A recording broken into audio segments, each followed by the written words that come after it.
Welcome to the Rat Race to 5 podcast, where we discuss money, mindset, real estate investing, and ways to achieve financial independence. Whether you are a rookie or a veteran needing new ideas for investing or creating side hustles, you're in the right place.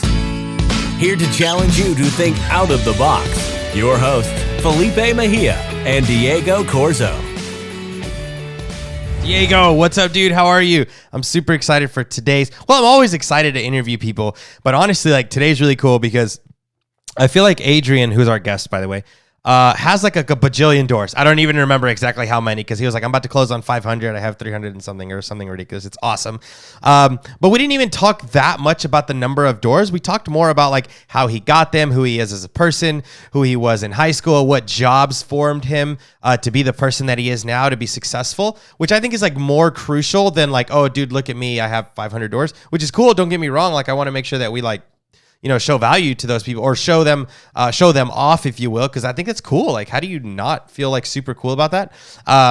But more importantly is like, how can you connect with that person, right? Like, I feel like that's what's important. Exactly. No, and one of my favorite things is that right now he's going to be ending the year at around 550 doors. Yeah. But he's only 26, right? So it's like, he's been able to grow this. And he mentioned is like, yeah, I have these and I've been in it for 10 years. And I was like, holy crap, but how old are you? And he's like 26. So he's been in it since he was young.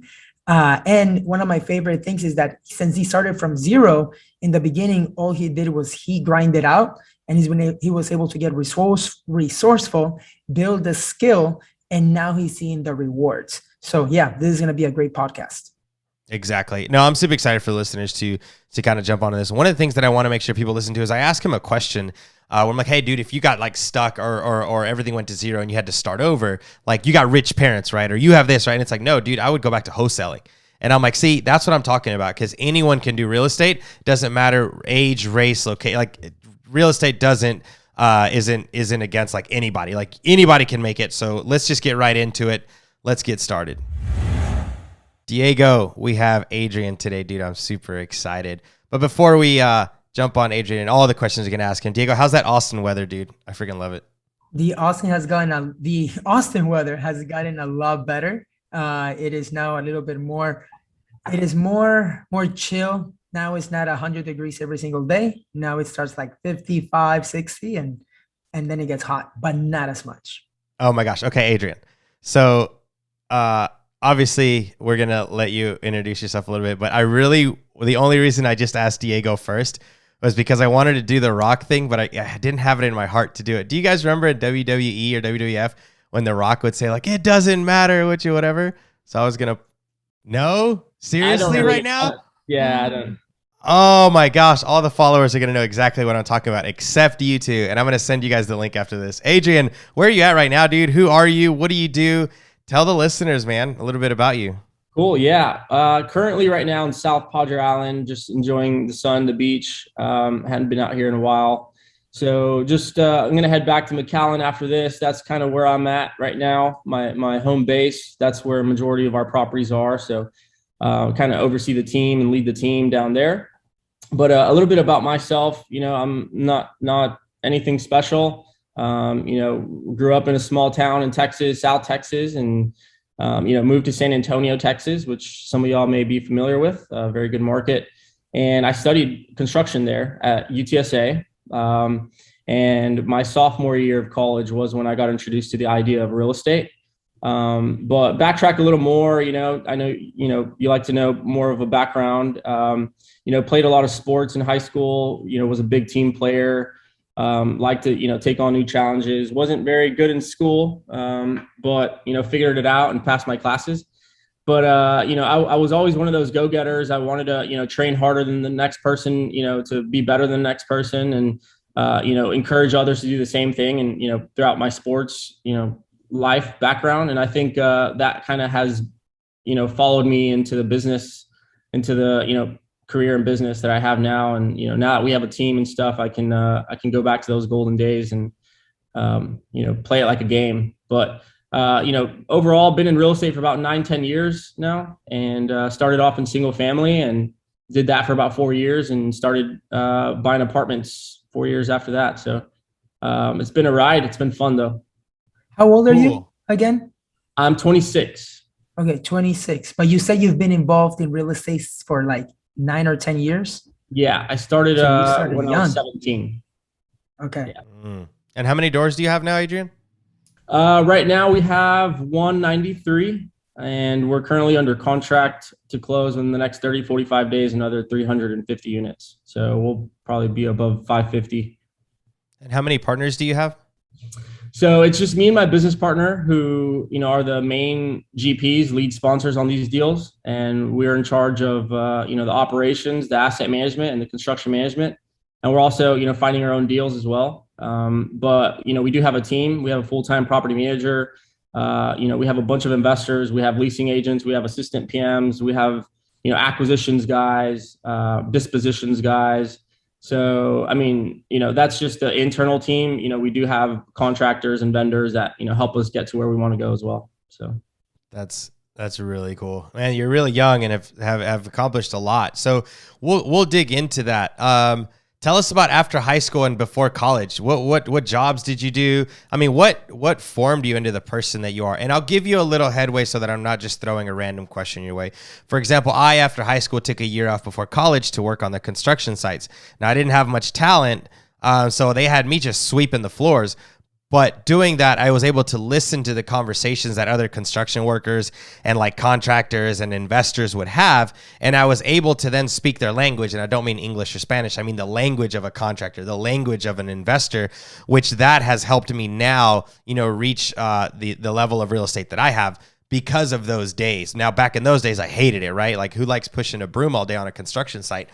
Everyone says, what's worse than pushing a broom? I'm like, go do it on a construction site. It's twice as hot. And at least you're, at least in Walmart or something, you're in an AC. I don't know. But so those are little things that formed me. And those things are advantages that I still have. Diego calls them your unfair advantage, right? So Adrian, give us some sauce, dude. What jobs did you do in high school and in college? What mentors did you meet? Did you meet a little old lady who like trajectored your life a different way?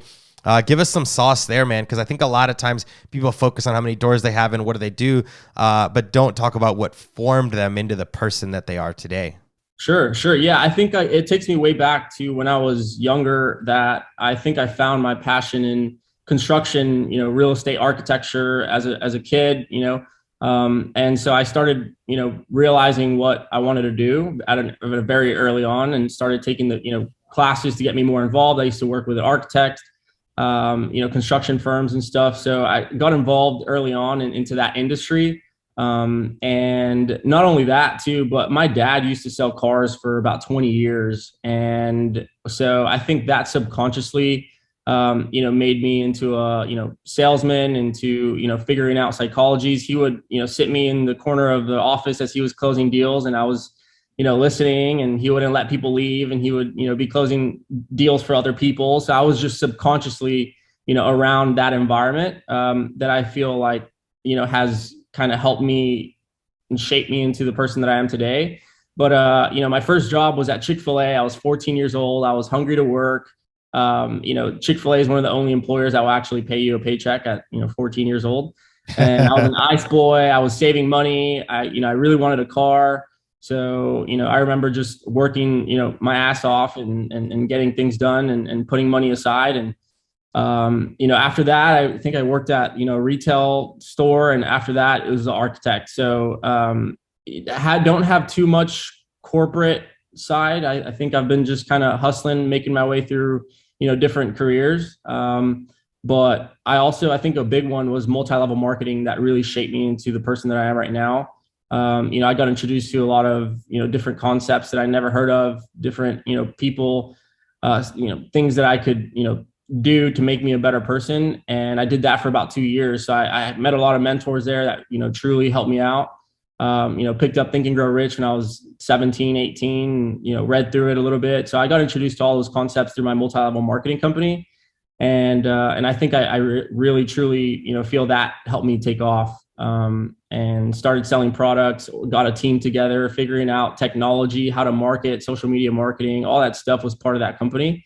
And then it just went out of business and I found real estate. So that's kind of a little bit of my background. I mean, I'm always, looking for new things, but, I like new challenges as well. So. What That's about if I can get a little personal, what about your family dynamic? Brothers, sisters, parents, divorced? What's your family dynamic looking like? Sure. So I have a 10-year older sister. So she's 36. She has 3 kids. She's married, teacher. My mom and dad are still together. They've been together for a while. But, very family oriented. They care more about the family than they do my business sometimes.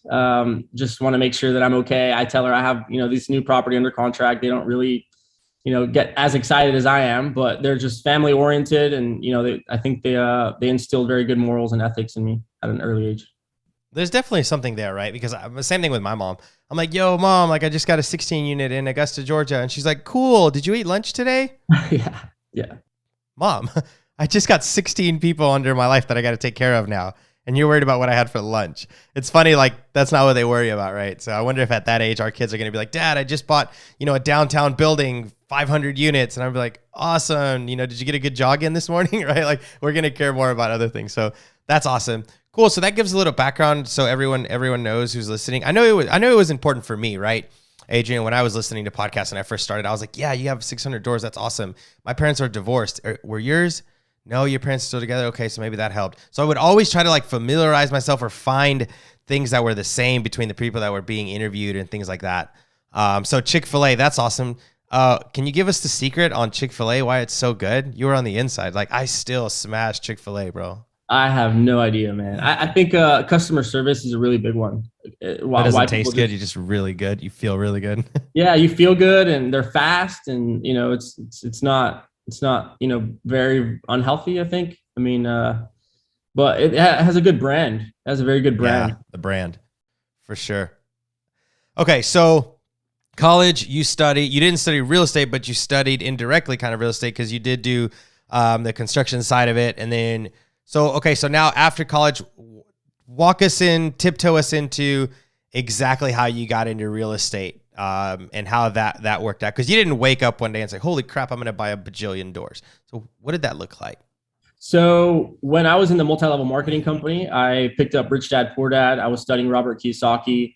And when the company fell out of business overnight, I, was on Facebook one day and there was an event in San Antonio that Robert Kiyosaki was hosting, a real estate, seminar, and it was free. So I attended the event. And all they were talking about was, real estate, wholesaling, pre-foreclosures. I mean, like how much you can make on a wholesale, flipping. And sure enough, Robert Kiyosaki wasn't there. I was waiting for him to show up, but he definitely didn't show up. And so I, met a couple people in that group, and they referred me to a RIA. And I showed up to the RIA, and there was a bunch of people in the room. It was a pitch that the guy in the front had, and I'm sure he had memorized the pitch already, but sold me. I went to the back of the room, signed up. And, that from there on is history. I met my mentor in one of those groups and one of those events. I attended every single RIA that I could, every single event, every single, philanthropy event they had. I would help and meet people and started finding deals for people because I didn't have any money. I didn't have any, credit. I was broke. I just, had some hunger and desire. And there was some people in that room that were doing deals that weren't better than me. So I got to work and I met a mentor. He gave me a few addresses to knock on, some new, neighborhoods to knock on and cold call. And I started doing that. I started finding deals for him, setting appointments up. And he really liked it. So he took me under his wing, and I didn't get a paycheck for about a year and a half. Although we were closing a bunch of deals, I was just not, into needing a check. I wanted to learn the business, and I was providing a lot of value to them. And yeah, man, I mean, it's been a lot of, boots on the ground, guerrilla type marketing that, I started off in real estate. And it was primarily wholesaling, but, I would go to pre-foreclosures, door knock on houses. People were pissed off when they opened the door. So I had to find a way to overcome their objections. And I think that's what really helped me early on, get into this world. So from Chick-fil-A to Screw You. And everything in between. That's going to be the name of this podcast. From Chick-fil-A to Screw You, get off my doorstep. Sorry, Diego, go ahead. No. What I was going to say is that it's really cool to see that for like that you put in the work in the beginning, because a lot of people would say, well, now that you're getting close to owning, let's say, the 550 doors, is you put in the work for like a year and a half without getting a paycheck, and you were working to learn, right? That's what we call it, work to learn. And I feel like from that perspective, you gain a lot of knowledge. And now we see the rewards years later. Yeah. So. Yeah. I still think though, even if you have thousands and 2,000s of doors, you still got to put in the work. You still got to be an animal. You still got to go out, find deals, raise money, sell, close people. I mean, you need to be always grinding, even at 1,000 and 2,000. I'm still grinding just as hard, but in a different way. It's just in a different way. But yeah, I mean, I had to grind hard. I didn't have the money. I didn't have the resources at the time. I just had a couple people guide me into the right direction, and I just took action. I didn't, I never paid for a $40,000 program. I didn't have $40,000. I didn't even have credit cards at the time to really put it on a credit card. So, I mean, I had to pull whatever I needed to pull together, and I was taking 18, 21-hour semesters at UTSA. So I had to find time. I had to make time because I knew that this was the vehicle that was going to get me to where I wanted to go. Mm-hmm. And what happened during that year, I bet you had a lot of conversations, you got a lot of knowledge of the areas. What happened after the 1 year and a half of working for free? So we started, we got on a payment plan, with the team. So they were paying me a salary every month, plus, some small commissions. So, then we started a company together. We actually started, automating things. We would have virtual assistants. I had a whole virtual assistant team doing acquisitions for me, pulling the newest pre-foreclosures. I started, doing screen recording to train the VAs. I had educational, system videos for everybody. I had a map that was color coded that I had door knockers go out and knock on doors. So I was kind of leading the acquisition side, which I was good at. And my other partners were in different departments.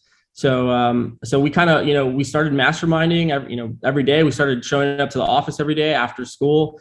And we built a company. We built a, legit reputation. And a lot of those people that, invested in our deals back then with the other group, are investing in my deals now. So, we were very heavily focused on finding deals and building a company. And we did that for about 3.5 years. They're still in business, actually. They're doing really well. And, we just kind of parted ways, nothing personal, but after 3.5 years, I wanted to go off on my own and kind of explore a different route. I started wholesaling, on my own, but you realize very quickly that you need a team. So started wholesaling with my current business partner. And then we just took off into multifamily. We pulled a list and, I saw him make X amount of money on a wholesale deal that, really changed his life. And, I completely stopped marketing a single family and took off to multi, but, that's kind of the background. Yeah. There. So did you say you were wholesaling? Sorry, Diego, you said you were wholesaling single family homes and then he was wholesaling multifamily, and that's what changed the trajectory of your investing? So I was wholesaling single family for about 1.5 years. And then me and my business partner met through a construction company that I was interning at. So I had to get an internship at a construction firm during college to pass the, prerequisites. And he ended up being my supervisor. So I was already kind of in real estate and I was wholesaling with the other group. And he was always like, hey man, like, what are you doing? What's all that? So, we would stay after construction, after work, pull up a map, send mailers, send postcards. So we started wholesaling houses together. And it took him a little while for him to fully quit his job. But I left, and I started doing it full time. And then, he went to an event in Dallas. So we did about maybe 6-7 houses together, me and Mauricio. And then he went to an event in Dallas, and it was like a 2-day weekend multifamily seminar. And then he started marketing to apartments before I did. I was still in the house game. And so he wholesaled a couple apartments, before I did. And I was like, seeing his progress, and I was like, all right, man, I think I'm going to go all in on this apartment game. So I completely quit single family. Man, after that. Yeah. That's crazy. Can you please explain so that the audience knows, and for me as well, actually, what is wholesaling, and is the process the same from single family multifamily, because I've never talked to anybody that has actually done it that way. Sure. So wholesaling, I think, it's easier. I mean, I'm not trying to overcomplicate it, but, you find a quote unquote, you want to try to find a motivated seller, someone who's going to sell the property at a discount, lock it up under contract as you as the buyer and or assigned. So, on a single family contract, you have to write that as the buyer, and on a multi, there's a little checkbox you can put to be able to assign it. So the concept is the same between single and multi. You get it under contract and you have a period, a feasibility period, an option period for you to bring a buyer at a different price, at a higher price, and you make that difference in the middle. You don't need, other than maybe $100 of earnest money, I would put $10 option, $100 earnest or something like that, and lock it up. And I would have it locked up for a few days and go out and market to some of my buyers that I built over the years, and make that fee in the middle. You either assign it or you double close. When you assign it, the seller sees what you're making, and when you double close, you buy it first and you sell it off to the buyer, and nobody knows how much you made in the middle. So typically, I mean, the concept is the same between single and multi, but it's definitely bigger paychecks in multifamily, because it's not really valued based on comps. It's valued based on cap rates and NOIs, what buyers will pay for. And the only difference is in single, I would assign mostly all my deals, probably 98% of them. The buyer was okay with, the fees that we were making. But here on the multis, I'm double closing. So I either use transactional funding or we use private money to close the A to B, and then we sell to the B to C after. So that's typically what it is, but it's a lot of guerrilla marketing. You have to get on the phone. You have to, find owners. Typically it's very hard to do a wholesale transaction with a realtor or broker involved. You got to try to, do your best to get both parties, alone. That way it's just easier. But, I've also done wholesales with realtors involved. It's just, you have to know your buyer and your seller and be able to coordinate it perfectly in harmony for it to close. I mean, you got to orchestrate the whole transaction. So it was a very good start for me, because that was, I could make money quick. I mean, the houses were closing in a week, 2 weeks, $3,000, $5,000, $7,000, $10,000 fees that kept us afloat. And then, I mean, that's typically what I recommend other people maybe to get started with, because I did, right? I mean, I don't know any other way other than the way that I got started. So that's typically wholesaling. I love it. You got to have a little bit of both though, because the wholesaling stops. It's transactional based. You got to find the next deal and the next one. I mean, you can't really, there's no passive income there. And in talking with the wholesaler, I mean, in talking with the owners, right? Because you may have started this a couple of years ago. Did your age play a factor in talking to an owner of 50 unit and be like, hey, I would like to buy your property? Yes, it did. I'm not going to lie and say it didn't, but it was just a challenge. Was I going to let that, beat me? And maybe I lost some deals because I sounded young on the phone, or, in the beginning when I didn't know about apartments. I mean, I definitely screwed up some calls. But, ultimately you got to go through enough no's to get a yes. Right. So, I think it did play a part, and it still does today. Now people are like, wow, you're young and you're doing all this now. I mean, now it's just a little bit of a different, I have more credibility, but in the beginning, I didn't let that stop me. I just, I was confident when I was speaking with owners. I think you have to be truly, really confident, and energetic, and, be able to have the resources, if I need to get on a call with a lender, or, the title company can refer me, a couple people, or the title company can provide credibility, for my single family background. So in the beginning, that transition was tough, but after I wholesaled like 4 or 5 apartment complexes, now I had a track record. Now I had a little, credibility packet that I would share with owners. And we bought our first one, and then that kind of, put us on the map, and then we bought another one. And that's kind of when it's just been slowly, gradually increasing. But the first deals was family and friends that we raised money from. So, we didn't have, as far as the buying part, the investors we had were not like investing in the deal. They were investing in us, but the owners, some of them we found very motivated. So, I mean, I was able to get them, close them. Adrian, really quick. Let's say it didn't work out for you. Let's say you got into real estate and you went to zero. Where do you go? You got a good family you could fall back on. What's your ground zero look like for you? I'll just pick back up where I started. I mean, I'll start wholesaling again.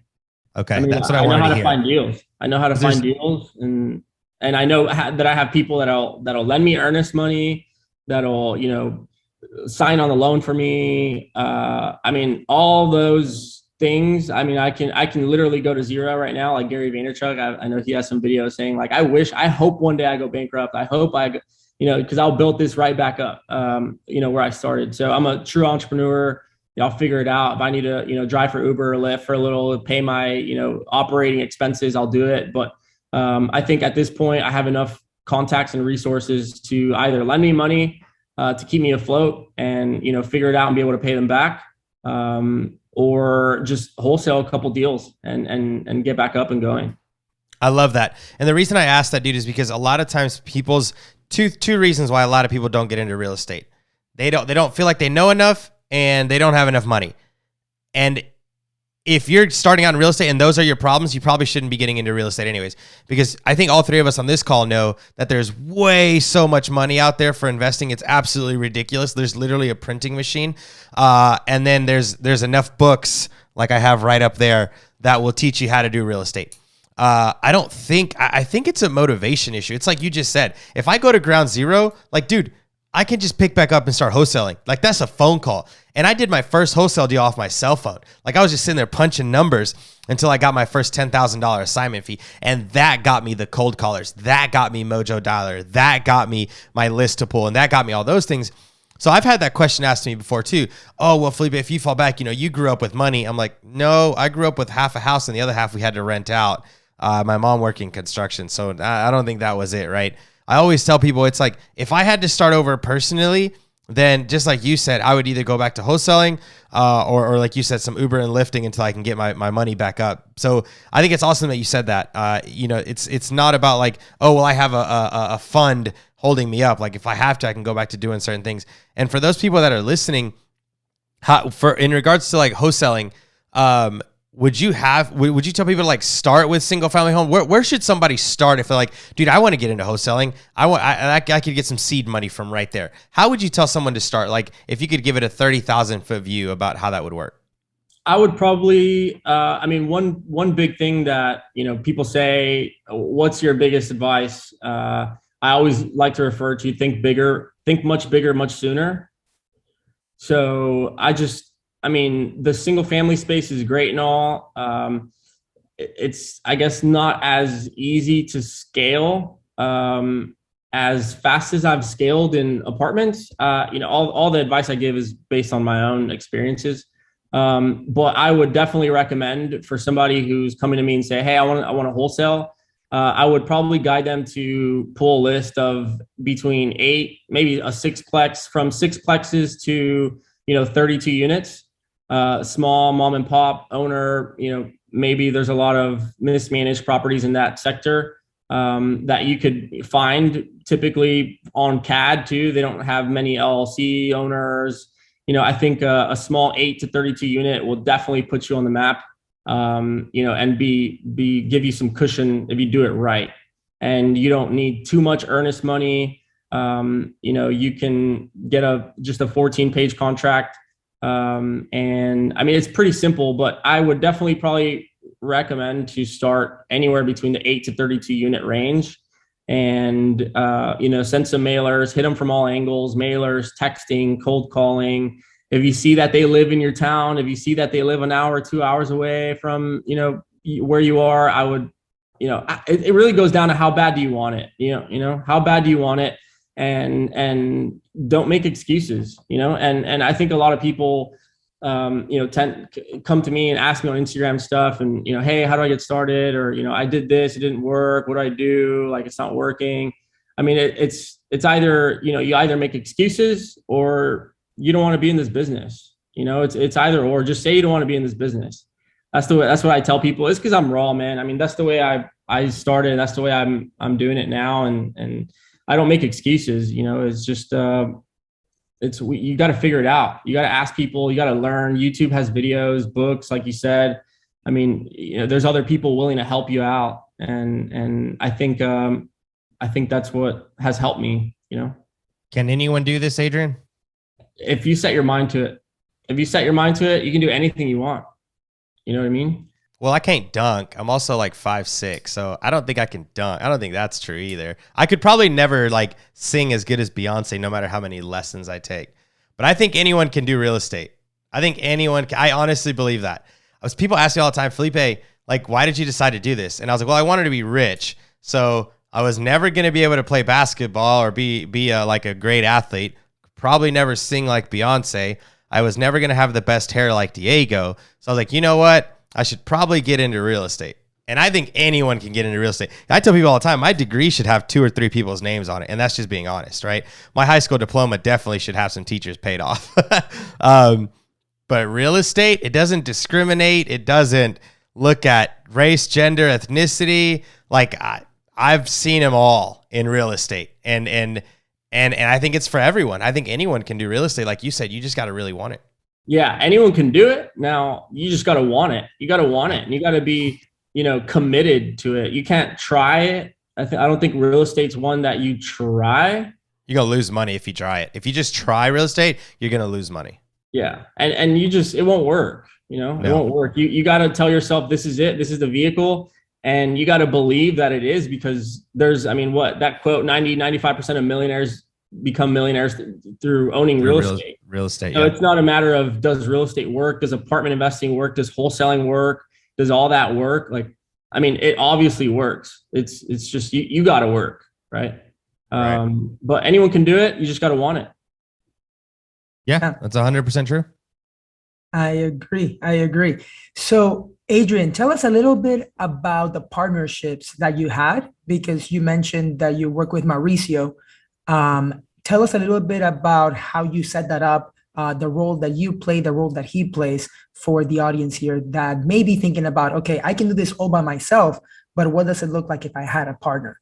Sure. Yeah. So it definitely helps a lot, having a business partner. I mean, I think on my own, it would be tough to, get a $21 million loan, go through the underwriting process, go through the PPM, 250 page PPM, operating agreements, review them all, work with the lender, get PFSs. I mean, all that stuff, and finding a deal and operating an apartment, complex of 200 units, having a staff all by myself would be ridiculous. So, we definitely do, partner very well. We are different people, meaning different strengths, different weaknesses, which is great. We, complement each other. He does a lot more of financials. He's the numbers guy. He's an engineer. He graduated as an engineer. So, I mean, the spreadsheets he does, the calculations, algorithms, this sheet calculates that sheet. It'll probably take me, 4 days for me to, underwrite a big deal, and it'll take him 30 minutes, an hour. And he's really good with the loan process, with, legal, the contracts. He did a lot of project management work for 10 years in a construction firm. So he does have all that background, the scopes of work, the contractors, the vendors. And he also has a big idea of like the corporate America flow, because he did do, construction in corporate America for 10, 12 years. So that whole professionalism, I don't have the, that side of it. But I do have the, acquisitions, selling, negotiating, raising money, talking to investors, operational stuff, leading the team, construction, all that stuff. I guess I would probably be better at. But we do help each other though. He finds deals, I find deals. If I need to get, the loan for something, I'll take charge of that. So I think, we both know, how to do the deal and all the parts of the deal, but we like to focus on what we do best. And we've been working together for 8-9 years now. So, we're married, we're married together. We're not, we're buying deals that are 6-year out exits, 5 years, 7-year, some refis, and then refi into a longer. I mean, so we have to figure it out. There's definitely challenges. and we do bump heads sometimes here and there, but overall, I mean, we get things done and we brush it off. And, there's great days and there's days that we get frustrated, but I mean, that's part of business. It's like any other relationship. But we do invest a lot into our relationship aside from just business. So I think that definitely helps. But yeah, aside from our direct partnership, and we have, other GPs who help us raise money. We have other, a sponsor who signs on loans. So, I mean, we do have a lot of partners, but internally, Mauricio and I, we do split tasks and we get things done. So. Yeah, that's good. It sounds like both of you guys are playing to your strengths, right? And just something that we always talk about with Felipe. The reason why we work together really well is because he has his strengths, and then I take more on the role of the spreadsheets and all of that stuff. And everybody's playing to their unfair advantage from that perspective. Yeah, I think people excel much faster, and whenever they have a partner. I mean, an accountability partner. It's a mastermind. Napoleon Hill talks about it in his books and his tapes. A mastermind alliance is super important for you to reach success fast, right? But yeah, go ahead, Felipe. No, I was just gonna ask. I guess you or Diego, but probably more from you, Adrian, just because I've heard from Diego before. What would you say for someone out there that's starting out and they're like, yeah, I think I would like to partner with somebody because I'm good at this, not good at that. Like, for example, I'm good at sales and making relationships and getting people in the right rooms, not so good on Excel and running numbers and all that. I'm just like, yeah, we'll buy it. We'll figure it out on the back end, right? Not the best way to do things. So what would you tell someone that's starting out and is like, yeah, I think I'm going to need, partnerships to excel? One, personally, I've never seen a very successful person without a partnership. I've never seen someone do it alone, if that makes sense. Jeff Bezos owns 16% of Amazon, which means he's given up over 80% of Amazon, meaning partnerships, agreements, all sorts of stuff. So what would you tell people that are starting out, Adrian? I think a program like your program, like you and Diego's program, join one of those, invest into one of those.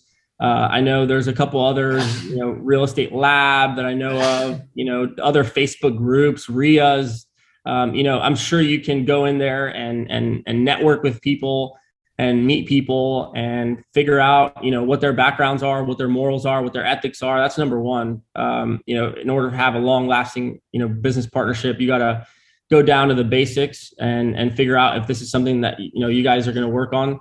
But I think, one of those groups, the RIAs, is where I found mine. And yeah, I mean, just go out there and try. I mean, you're going to probably go through a couple people. I went through like 3 different mentors before I found, the one that helped me. But just those groups, I think those groups are super great way for you to find a partner. Nice. I agree. I think a lot of times people are like thinking they have to do this alone, or even sometimes feel like they failed if they have to have a partnership. But there's something about, like, I grew pretty quickly, but when I got into partnerships, like that 10, 20x'd. So I always tell people, like, no, like having a partnership is not showing a sign of weakness. If anything, it's kind of showing a sign of maturity. Like, that a slice of a watermelon is better than a grape. And I think that's really important for newbies to hear, that, like I said, having a partnership is a good thing. It's not like, oh, I didn't make it, so I had to get a partnership. It's like, no, it's actually the opposite.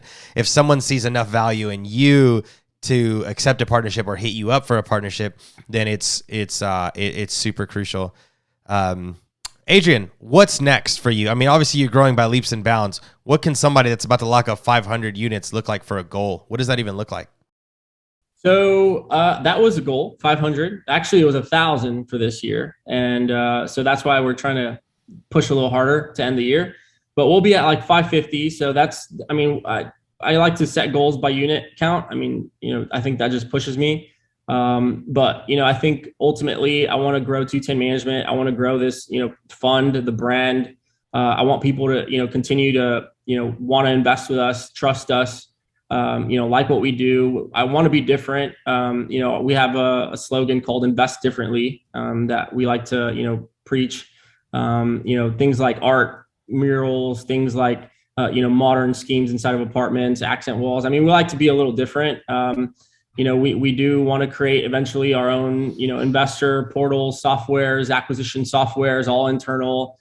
That way it's just a big, fund and continue buying more apartment complexes, Class C, turn them into Class Bs.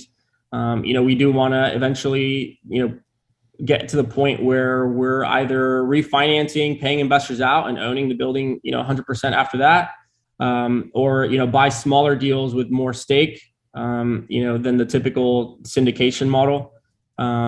We do want to slowly get more equity on our deals over time, but buy bigger stuff. I think, the economies of scale are much easier, and we can create systems, and we have enough, line items for payroll to pay a team whenever we buy 150 units, 130 units, 200 unit apartment complexes. So, I think that's our, we're just going to continue buying big apartments. And, we do have some retail. We do have a business retail center. So we have 15 units there that we diversified away from multifamily. And at some point too, we want to, buy storage units and maybe, take on a hybrid where we build, buy an apartment complex that's built already with some land, and then build, there, and eventually probably develop as well. So I think right now though, I want to stay focused on, large apartment complexes for now, value add plays. Nice. I love that. That's interesting that some like the mixing. I never thought about. I just thought it was two completely different strategies. So yeah, that's pretty cool. Adrian, someone listening and they're like, hey, how do I grow like Adrian? How do I do what Adrian did? If you could put yourself in a formula and say, add water, a little bit of sugar, a little bit of salt, just enough Corona, right? Like, what is the formula for Adrian, and how can somebody, follow suit or grow or scale the way you did? I think it goes down a lot to personal development. I think you have to, really study yourself, really, become more aware of who you are and, what you're good at, what you're not good at. But I think listening to those tapes is a huge recipe, huge tape. I mean, Jim Rohn, Tony Robbins, Bob Proctor, all those guys, you really need to study them. You need to study them because you're only your income level only does not exceed your personal development level. So you need to make sure that you're always growing as a person individually. And be resourceful, right? If you don't know the answer to something, if you get stuck to something, try to figure it out. Try to build and develop the skill of being resourceful. I think that's what's helped me get to where I am. And my mentor taught me this because he also didn't have the money. He was not from Texas. He didn't really know anybody here. And he was able to start figuring things out. And, we built our own website. We built our own CRM. We started learning how to use MailChimp ourselves, figure things out. I think that's a big one, being resourceful, personal development. And I mean, just be a hard worker. I think, when you work hard, luck just happens. But try to outwork the person next to you and continue to grow, continue to learn more about, whatever industry you're in, if in real estate, what, strategy are you trying to focus on? And network. I think, also, networking has helped us get to where we are. Having all the investors that we have now have been, through years and years and years of attending events and, hopping on podcasts like these. And, you got to put yourself out there because no one's going to know who you are if you're just inside your room behind the computer on the office. You got to go out there, meet people, start a podcast. It's free. I mean, you guys are doing great on that. You guys have a great audience. I think things like that are what have helped me get to there. And, I like to find deals, get good at finding deals because the money comes after that. If you know how to find deals, I mean, that's a very big, great skill to have in real estate. Yeah. And Adrian, where can people find you? Instagram, I think, is where I would be more active on social. So what is Instagram, your IG? Adrian N Salazar. There's an extra N there. Adrian N Salazar _. And that's how people can find me. And then, I mean, I try to have that Calendly link up, but right now I have my website. So if people want to just reach out, hop on the call or something, just message me and we'll plan it from there. Cool. Felipe, any last minute things? No, man, I think that's awesome. Like I said at the beginning, Adrian, a big thing for us is people getting to know you and who you are and like what it is that makes up Adrian. I think the numbers are cool, dude. Congratulations. Seriously. Like you're killing it. You're crushing it. There's no one that can say different. But I'm glad that you were able to open up and kind of let us know a little bit more about who you are, what you do, how you would start over, what makes you who you are. And then, admitting that you have partners for your weaknesses and that you leverage your strengths. I think that's super dope. People can find you on IG, Adrian and Salazar _ and maybe send you a DM or something. Quick tip here, guys. If you're trying to reach out to anyone that you look up to, I would send them a video or an audio through DM. More people click on those than just kind of read a whole story. So that'll be great. So Adrian, I think that's awesome, brother. Seriously, thank you for your time. I know that I think you're at the beach or something, which is like I would not have taken a podcast while at the beach. I was like, y'all would have to wait. So I appreciate you so much for that. I know people that listen are really going to take a lot of information from this. That's it for me, man. Thank you so much. Yeah, absolutely. Thanks for having me. Thank you, Adrian. Thank you, Adrian. The Rat Race to 5 podcast, where we discuss money, mindset, real estate investing, and ways to achieve financial independence. Whether you are a rookie or a veteran needing new ideas for investing or creating side hustles, you're in the right place.